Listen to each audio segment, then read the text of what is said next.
Jarrell Miller claims he is going to crush Anthony Joshua like Mike Tyson did Frank Bruno. Now, I've spoken before about the disdain that Jarrell Miller appears to have for Anthony Joshua. He believes that Anthony Joshua is a cream puff, that he's soft and sweet, and that he's not really about that life, as they say.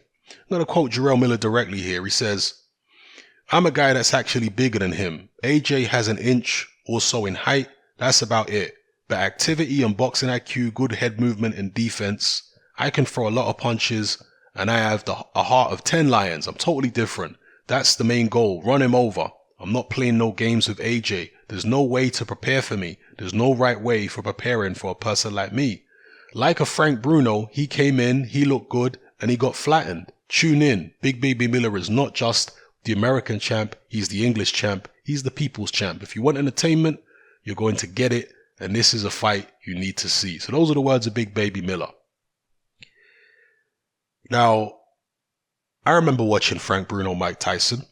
The first Bruno Tyson fight was the first fight I ever remember watching on television. Okay, I'd watched documentaries before, Muhammad Ali documentaries, and the first ever boxing I remember watching was Muhammad Ali on VHS tapes.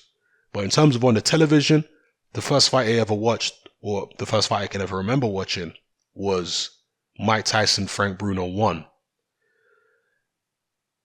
So I'm very familiar with Bruno. I followed his career at the time when he fought Mike Tyson, the first time when he damaged his retina in that fight, had a little break from boxing, then he came back, had a few comeback fights, fought Lennox Lewis, lost that, came back again, eventually beat Oliver McCall for the WBC.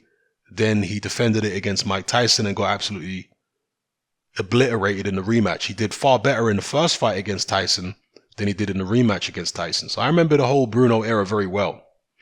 And obviously I also watched, after the fact, I didn't watch it live, but after the fact I watched Bruno versus Bone Crusher Smith on VHS, and also Bruno versus Tim Witherspoon. So I'd seen all his losses. I knew all about Frank Bruno, and people were comparing Anthony Joshua to Frank Bruno very early on in his career because of the fact that he's this big, muscular British heavyweight. I think that's about where the similarities end. As a personality, Frank Bruno was much more charismatic than Anthony Joshua, but far less naturally confident than AJ. AJ is a different animal than Bruno altogether. AJ is much more of a natural fighter. AJ is a lot more tenacious than Frank Bruno. And from a stylistic point of view, AJ can do many things that Frank Bruno could not do. Frank Bruno had a good jab and he was very heavy-handed. But AJ can fight on the inside. He can throw short punches and counter punches. Frank Bruno was not a good counter puncher. Okay. I'm not saying he never landed a counter punch in his life, but generally speaking, he was not a good counter puncher. He was a guy who would hit you with a jab, look for the opportunity to drop a big right hand on you. And his jab was effective, as we saw particularly in the Lennox Lewis fight. But he couldn't fight you up close. His stamina was notoriously bad, and he had a habit of freezing whenever he got hurt. So Frank Bruno was a guy, if you hit him on the chin with a good shot, he would go into this frozen-like state, this trance-like state, where he just became a crash dummy. And you could hit him with all kind of punches, and Bruno basically wouldn't fire back. We saw that in both Tyson fights, particularly the first fight. We saw that in the Lennox Lewis fight. In the 7th round when Lewis landed that big left hook, Bruno was out on his feet, and he didn't go down in that fight, but he just stayed on his feet like a crash dummy, taking all these punches. That is typical of Frank Bruno when he would get rattled. Whereas with AJ, he got hurt against Dylan White. He was wobbly on his feet briefly, but then within a few seconds he recuperated and he started throwing punches back. AJ against Klitschko, he was very badly hurt, obviously, against Klitschko, went down, got up, circled around and tried to regain his balance. Then he started throwing punches back. That's not what Frank Bruno used to do. Frank Bruno didn't have I mean, not that AJ has great survival instincts, because I don't think he has. I think he was very fortunate in the Klitschko fight, because Klitschko didn't put his foot on the gas. I think that was, very fortunate that he was in with that kind of opponent who's not so aggressive in finishing you.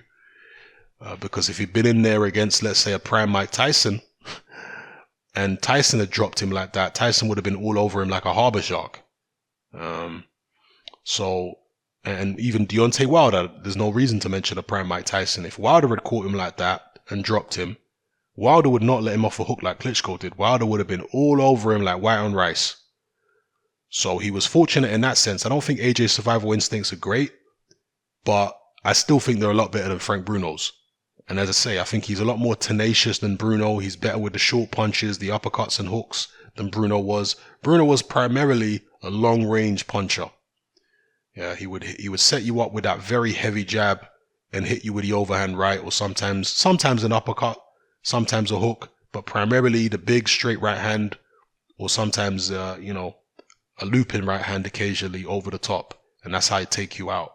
So yeah, I think AJ is just a much better fighter than Frank Bruno. I think he's much mentally stronger and tougher than Bruno. I think he's just better all round than Frank Bruno. I mean, maybe Bruno had a stronger jab than AJ.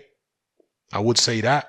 But other than that, I'd say AJ is better in every other department. So if that's what Jarrell Miller is thinking he's getting on June 1st, he'll be in for a rude awakening, because that's not who AJ is. He's not a Bruno. He's a hell of a lot better than that. And of course, Jarrell Miller is no Mike Tyson. I mean, Miller is a hell of a lot bigger than Tyson, of course. But in terms of his ability, it's apples and oranges, it's totally different. Mike Tyson, way faster than Jarrell Miller, hit much harder. Despite the fact that he was like 100 pounds lighter than Jarrell Miller, I'm telling you, he hits harder. Jarrell Miller doesn't turn his weight over. In fact, as I've mentioned in previous videos, if Jarrell Miller actually lost weight, he might find that his power increases, because he'd be able to maneuver his weight around a lot more effectively and transfer his weight more effectively onto the end of his fist. Whereas when you're so overweight as Jarrell Miller is, you actually start to lose power. So yeah, Miller is no Mike Tyson. Joshua is no Frank Bruno. But nonetheless, I do think that there's the potential here for it to be a good fight. Now, if Jarrell Miller can't take AJ's power and he's intimidated by AJ's power, then it's actually going to be a one-sided fight. It's actually going to be AJ in there against the human heavy bag, because Jarrell Miller is not exactly fleet-footed. Yeah, if he is intimidated by AJ's power, then AJ's going to have a relatively easy night, because Jarrell Miller is an enormous target. It's very difficult to miss him, So we'll see. To me, the whole fight hinges on that, on whether Jarrell Miller can take AJ's power and is not intimidated by it. If he can, then it's game on. We've got a good fight on our hands. If he can't, then maybe it will turn out to be a walk in the park for Anthony Joshua. We'll see. Let me know what you guys think in the comment section below. It's happening. I'm out. Join me on Patreon.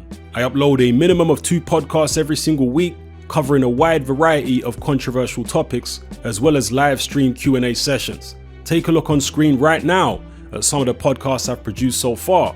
For just $3 a month, the equivalent of about £2 a month, you get access to all my new podcasts and my entire back catalogue of past podcasts, including my popular Confessions of a Nightclub Bouncer series.